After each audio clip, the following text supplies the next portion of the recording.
to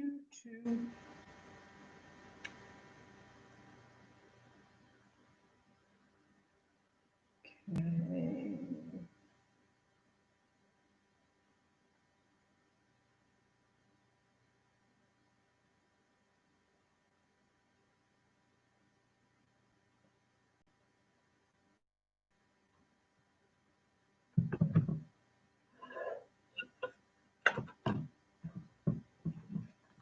All right. I'm going to go ahead and get started. So, the last time that we were together, I covered chapters 1 through 4 on time, A Princely Life in Funk by Morris Day. So, I'm going to probably continue to do 4 chapters at a time. So, chapter 5, Champagne. Remember, by this time, Prince had secretly signed on with Warner Brothers. So, Morris Day and the rest of the guys were like, okay. So they actually, I see a few people are here. Go ahead, type your name, say hello or whatever so I can see who's here. So Morris Day and his other band members decided to, hi Mo Dollars, how you doing? All right. Decided to form another band, Champagne. So Morris just talks about how, it was really difficult. And he, started working these little menial jobs just so that, he could try to make ends meet. And then 1975, he mentions he and his girlfriend had a daughter named Tiana. And of course, now, he's not famous. He's just working menial jobs, so he's struggling. So he talks about how his mom had to help him. Obviously, he wasn't really well grounded at that point. So he was talking about how much his mother did, and remember now she was also trying to help him to become famous as well. So thank God, mom chipped in, helped with the rent. All right. He also talks about working at Montgomery Ward. We know they're out of business now, and how he hated it. But we all have to do things we don't want to do, folks. And he talks about he was at work one day, and one of his coworkers had a radio, and he brought him. He was playing a song, and the guy said, he said, "Wait a minute, that's Prince." So he was like, "Oh my God!" So Prince's song "Soft and Wet" was on. So he was like, "Oh my goodness!" So everything's running through his mind. Well, Prince is a star now. Obviously he's making it. So Morris Day went out. He said he went out and bought the album for $6.98. He said he also went out and bought Billboard's magazine. Where they have all the listing of the records and the charts. And he said that. He was just doing the math, how many people were actually purchasing. He was trying to get the numbers together, the figures together in his head. He was just, talking about all that. And he was still thinking, oh my goodness, if he made it, I can make it. So, Drummer for Hire, next chapter, he starts talking about, he calls them soul crushing jobs that he still had to where he still had to perform low paying menial tasks. He still has his eyes on the prize. He still wants to be a drummer. And here's Prince is still interjecting. All right. And as Prince is interjecting, he's saying, "Well, you didn't hold any grudges." And Morris is like, "Well, there was no need to." So anyway, that was Prince's first album for you. Okay. Let's see what else. So then he starts talking about Prince's second album. Okay. Outstripping the first by leaps and bounds. So we know the artist that Prince eventually became. And he starts talking about he still, wanted to stay in there with Prince. So Prince liked being filmed. So Morris started videoing Prince, during his shows. So that's how he sort of stayed in there with Prince. And Prince, of course, telling him, don't worry, eventually, I'm going to get you on. So, Morris is talking about how he did that for a long time, videoing Prince at his concerts, at his shows. It's because Prince, it was the ultimate perfectionist. He wanted to improve. So he liked to, go look at those videotapes and, see how he could improve on his performance. He said something about how Prince loved, like Mick Jagger. We know how Mick Jagger, one of my personal favorites, how he moves on stage. He doesn't just stand there at the microphone. So he loved Mick Jagger's presentation on stage. Um, he also talks about Prince opening for Rick James, and I'm sure those of you in my age group know about those battles of Prince and Rick James. I think they're both a little narcissistic. They didn't quite get along, and Rick James thought he was the best, and Prince thought he was the best. So um, Morris mentions here, which I had heard this before. Morris mentions that, well, we all know now with Rick James. I am going to review his book eventually. But Rick James liked to smoke drugs. Morris mentions, which I'd heard this before, Prince wanted nothing to do with drugs. He didn't even want to be around people who were smoking them. So he talks about Rick James, but smoking, I guess his marijuana cigarettes, but pull smoke it and then blow the smoke in Prince's face. So of course Prince didn't like that too much.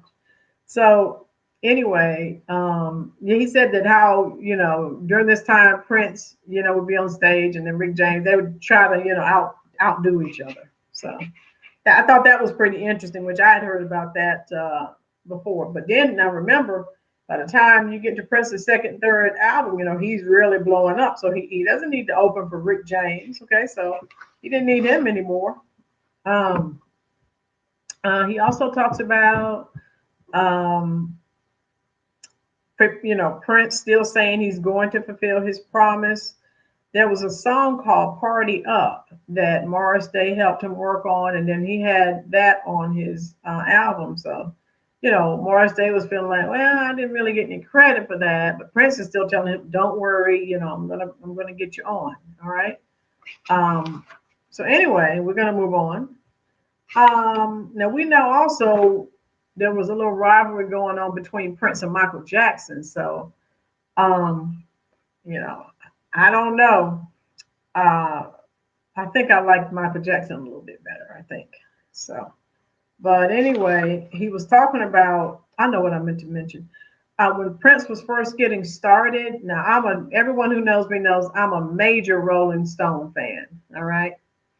And Prince opened up for the Rolling Stones for their Still Life tour, 1981. And Prince was booed off the stage. Now, you got to realize the crowd, rock and rollers that were there, and Prince was out there, sort of looking effeminate. And they booed him off the stage. Morris Day, says how he had to say, just ignore it, forget it.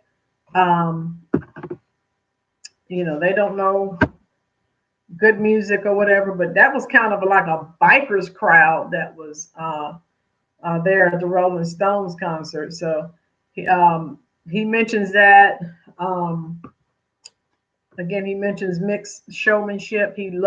Prince loved Mick Jagger's moves, his swagger, his whole stage presence. He loved it. So he said that Prince was shocked when that happened. When he went out there, he was just like, he went back because he was scheduled.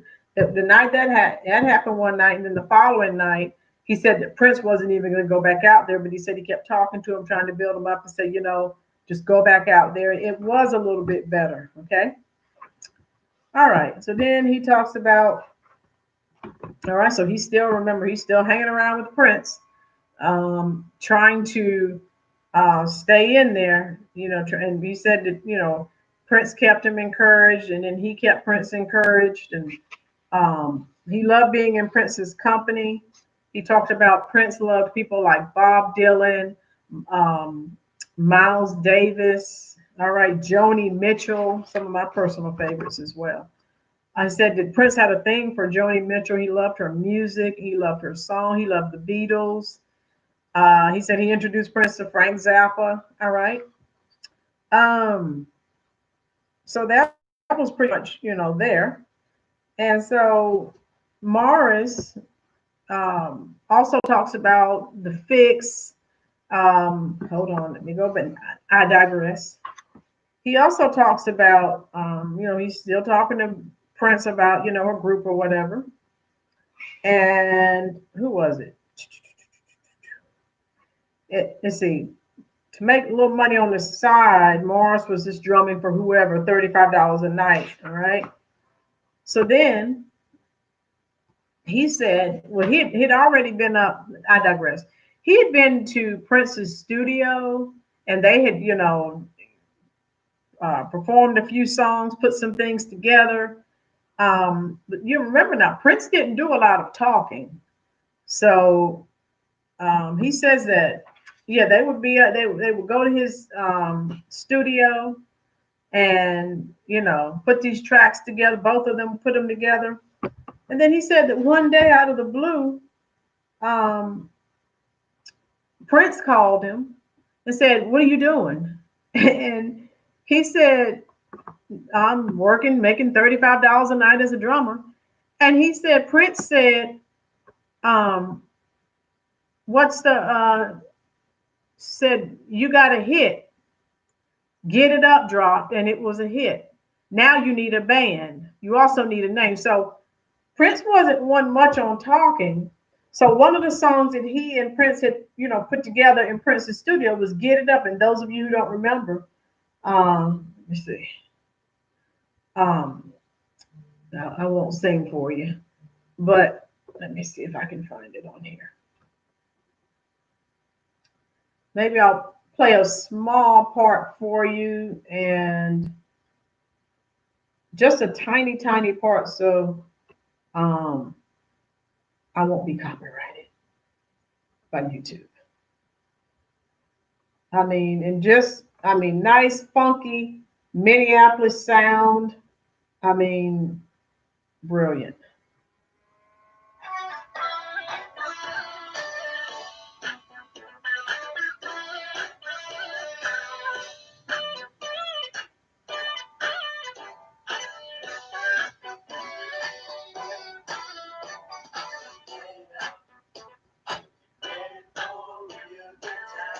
So if you remember that one, all right, and I'll stop it right there again so that I'm not copyrighted. So the time has well, there's a hit song out, but there's no group.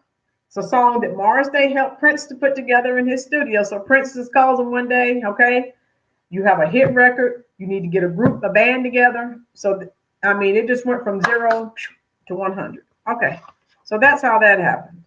So Morris started thinking back. Now remember the group Flight Time. Um, with Jimmy Jam, Terry Lewis. So he started thinking, okay, I could probably get some of these guys. Because remember, Flight Time was the competition. Because remember, he and Prince used to be in Grand Central Station. So he contacted Jimmy Jam, Terry Lewis, and they had some little minor success there in Minneapolis, but no overall success. So they were like, yeah, and they saw Prince by this time had blown up, so they were like, yeah. So anyway, he contacted them. They were on board, and so Jimmy Johnson, Terry Lewis, Monty, Jelly Bean Johnson. Also, for those of you that don't know, Alexander O'Neal, all right, who had several hit songs of his own. My personal favorite is the song he did with Sherelle. Monday, Tuesday, Wednesday, Thursday, Friday, Saturday, love Monday, Tuesday, Wednesday, Thursday, Friday, Saturday. So, if you know that song, Sherelle and Alexander O'Neal, perfect. I wish they had done more songs together. So Alexander O'Neal was in the group too, but he was like, nah, not enough money. So they were like, okay. So that's how that happened. So eventually we know that Alexander O'Neal went out on his own. So, all right, we get to chapter 9, and Mars talks about how it is, when they first started out on the road, and they thought they were going to be in these really large venues. They started out, I think he called it the Chittering circuit. All right. So he said some of these little small clubs that they went to, I mean, some of them, the people didn't know who they were. The people were just sitting there drinking their beer, not paying attention. He said, but by the time they got to Detroit, there was a DJ called Charles Johnson, and he called himself the Electrifying Mojo. And he played their record, and when they got to Detroit, he said they were ready for them, and he loved it. Okay. He talked about also obviously being on the road. He wasn't ready for all the adulation. Of course, he was young, and there were women everywhere. And he said, "Well, okay, nothing he could do about that." He also talks about how Prince started to help him build his persona, of this, nice, suave, cool guy.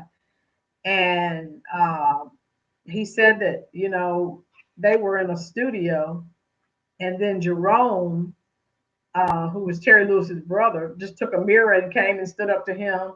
And, Mars pretended to, comb his hair. Oh, I'm so cool. And if you remember, they still do that on stage where Jerome grabs the mirror and comes up, and he's, sort of making sure his hair and everything's together. So that was excellent. Okay. So the time found their mojo. Then he talks about how he helped Prince write 777 93 11. Oh man, they just had a slew of hit songs. Okay. So pretty much um, that's the crux of chapters 5 through 9. Okay. So just wanted to share that with you. Um, See if I can find 777 93 11. Another big hit. Oh man, they had some hit songs. Imagine all the benefits of Mega Red Omega.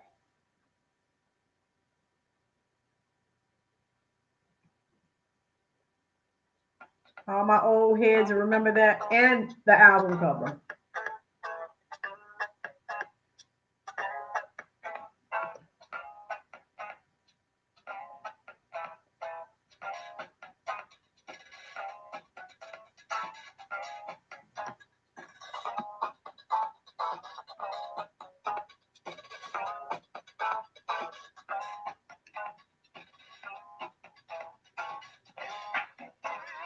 Oh man, that's some good old Minneapolis funk there.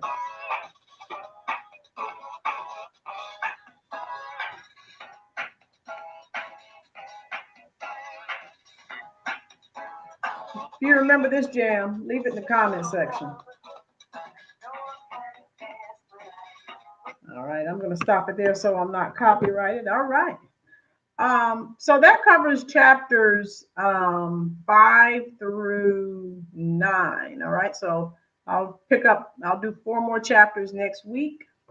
All right. So if you have any questions, leave them in the comment section. So be sure to like, subscribe, comment, share. Thank you again for watching Rollin's Reviews.